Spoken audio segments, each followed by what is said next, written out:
بتائیں کہ یہ جو فیصلہ آنے جا رہا ہے یہ کتنا اہم ہے، اور ملزمان کے لیے یا عام شہریوں کے لیے یا سویلین شہریوں کے لیے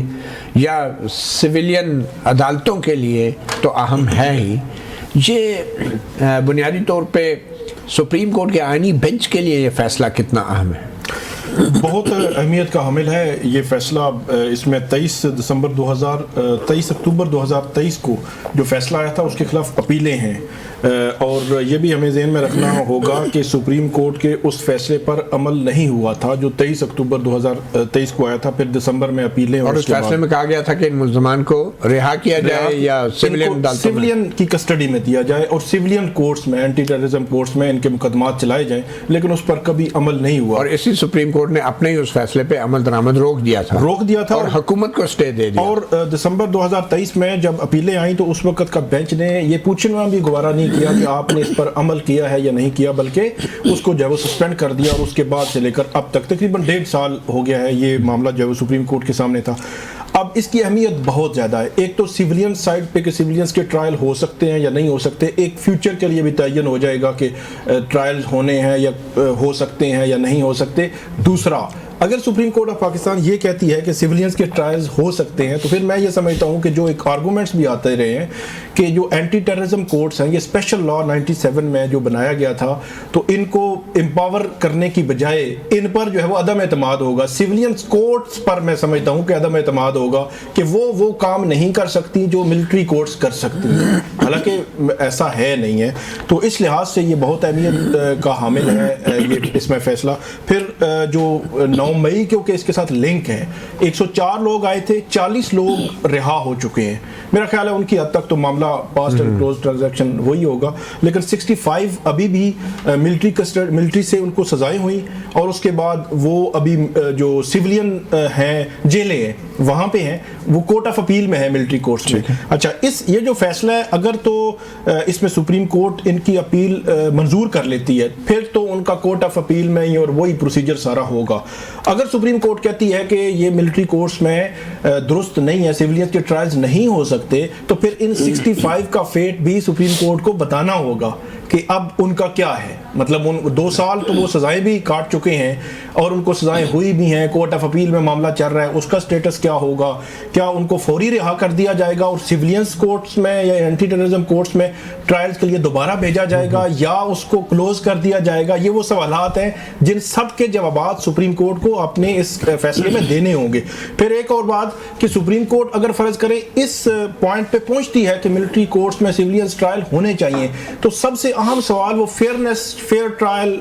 اس میں ڈیو پروسیس، پھر اس میں